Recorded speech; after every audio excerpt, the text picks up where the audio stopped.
Yo, what is up, ladies and gentlemen? It's your boy MumboElite. Welcome back to another video. And today we are going to show you guys our Silver Libertadores and Sudamericana method. We went from a little bit over 100,000 coins to almost 600,000 coins in 24 hours. It is truly an insane method. We usually make 100K plus a day anyways, but there's been a thing in the game recently that's caused us to go up. So we're going to go through all that today, show you a bunch of different variations of it. If you do enjoy, do me a favor, smack that like button, subscribe if you're new, and comment down below how many coins have you made off this method this year, do you think? It is truly next level. So let's get it. First and foremost, what is Silver Libertadores and Sudamericana method? If we go to my favorite section, or you can go to just the upgrade section, you'll see that there's a premium mixed league upgrade and a mixed league upgrade. In the premium mixed league upgrade for this League SBC, there's a section called Libertadores and Sudamericana. And in here, you need 3 golds, you need all different teams, and you need a 74 rating. So I went ahead. Sorry.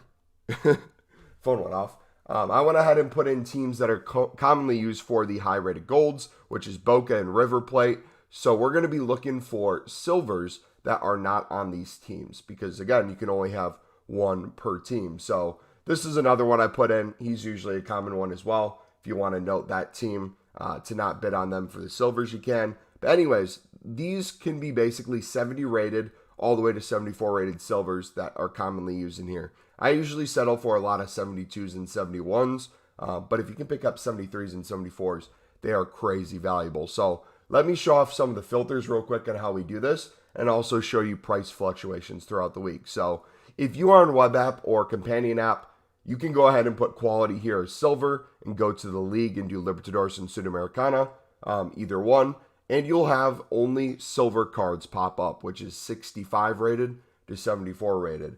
However, on console, we do not get that. On console, we can only do quality. So I usually do either CONMEBOL Libertadores as a quality, or I do CONMEBOL Sudamericana as a quality, or if you want to skip that altogether, you can just go over on your right stick and do quality special. That way both pop up. So with this filter, I usually do a max price of 500 and then I usually do a minimum buy now of 1,000. What does this do? It gets a lot of the lower end kind of bronzes out of the way, in my opinion.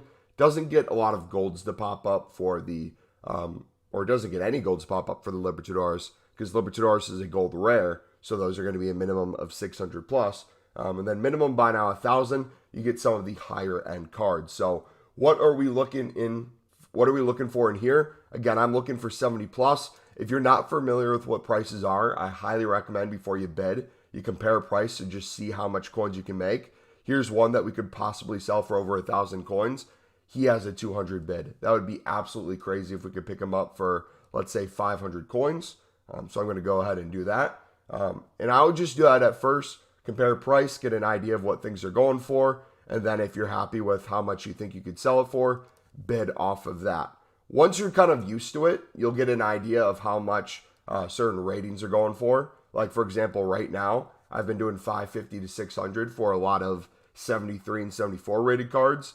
72s, I've been doing quite a bit for 450 to 500. And then 70 and 71s, if I can pick them up for 400 or under, depending on how much they're going for, I usually do that. Now, there's a couple different ways to do this. You can compare price on each card.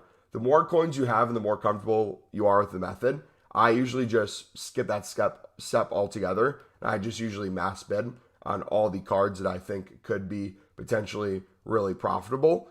What happens when you do this? You usually win a ton more cards in a short period of time because you're spending less time checking each one. However, there is a risk that you might be picking up a card for a little bit more than it's going for. So obviously there's still a risk there, but with the prices of everything, it's pretty easy still to make coins on a majority of these cards. Now, what do you do when you pick it up? I literally just pick them up and flip them for profit. I do that over and over. There is a method where you can store these in your club too, and I'll show you that in a second. So look here, quite a few of these got outbid, but we did win some. Let's take a look at just how much profit I made off of 4 cards before we get into that. So this one we picked up for 600. If we compare price, looks like I could probably sell this card for over 1,000 coins. So if I do, that's 400 coins minimum on that one. This one we bid 350. If we compare price, most likely be able to get close to 1,000 out of that. If not, we can list it for a little lower. That's going to be really coins there. 350 on this one. How much is it going for? Probably 850. You don't have to go to the 59th minute. A lot of the people we're selling to are people that are not looking necessarily for the lowest buy now price. They're just buying them as they need them through flipping solutions. So sometimes the lowest buy nows towards the 59th minute will get bought out relatively quickly within a few minutes. So then yours might become the next lowest if you are, let's say, the next lowest after that. If one's listed for 1,000, you list yours for 12,000 or 1,200, my bad. And then the next cheapest, the third one is 1,500. 1,200 would become the cheapest. 1,000's bought, 1,500 then is. So you can lazy list these a little bit too, but that one we're looking to double our coins on. That was really good for that first group. We just do that over and over, and as you see here, we have more and more cards selling. We just rinse and repeat the process over and over, and it's really easy coins. Now, we have a couple different things that are causing the cards to have even more value right now, and I want you guys to keep this in mind as you keep doing this method throughout the year. So if we go to objectives, currently for this week, under the live section, you get bonus packs for doing both the Mixed League SBC and the Premium Mixed League SBC. So keep that in mind. Each one you do 10 times, you get a bonus pack, which means a lot of people are spending a lot more coins on these, which means the price is way more up. So again, I would not invest in these right now. I would simply just flip. However, when these go away, price will normally come down because there's not going to be as many people in demand buying these cards. Another thing to note too, usually on Mondays, I'll use last week for example. Last Monday we got a repeatable SBC that was a player pick.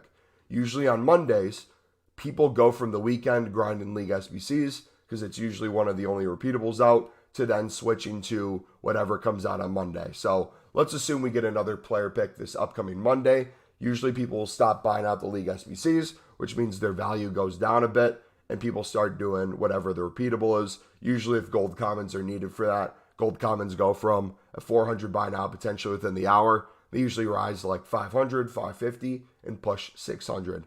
That's very similar as the League SBC prices go down for the Lib and Sud section. Usually the gold commons will go up in all these other sections, but these prices will go down for that section. So that's something to keep in mind if you're used to prices during the weekend versus the week. However, something to note, since that objective is out for a week, we don't know how low prices are going to get. Since there's still value in them, people might keep buying out the League SBC throughout the week. So this is something you could continue to do and make really good coins. Just always keep an eye on what prices are going for. You can do that with compare price easily. You can also use Flipbin as a tool as well. You can do Libertadores or Sudamericana just as the league itself. If you don't want the other league to pop up, this can be a good method depending on if you're looking for a certain card type. I will note though that there's no right way to do it. However you want to set up your filter is all kind of on your end. I've had people have success by doing no buy now. Like I had the minimum buy now of 1,000 plus. Some people do no buy now. It works just fine. Some people go to the web app or companion app and just put in that silver quality and then the Libertadores League and just do Libertadores. They do just Sudamericana and they win a ton of cards that way. So it's truly however you decide you want to do it. But yeah, that's essentially going to be it for the video, guys. If you did enjoy, smack the like button, subscribe if you're new. We have more methods that can make you, not even joking, millions of coins a year on League SBCs. If you'd like to see that, let me know. I can make a video on that. But yeah, that's going to be it for this one. I'll see you next time. It's been your boy MumboElite. I'm out. God bless.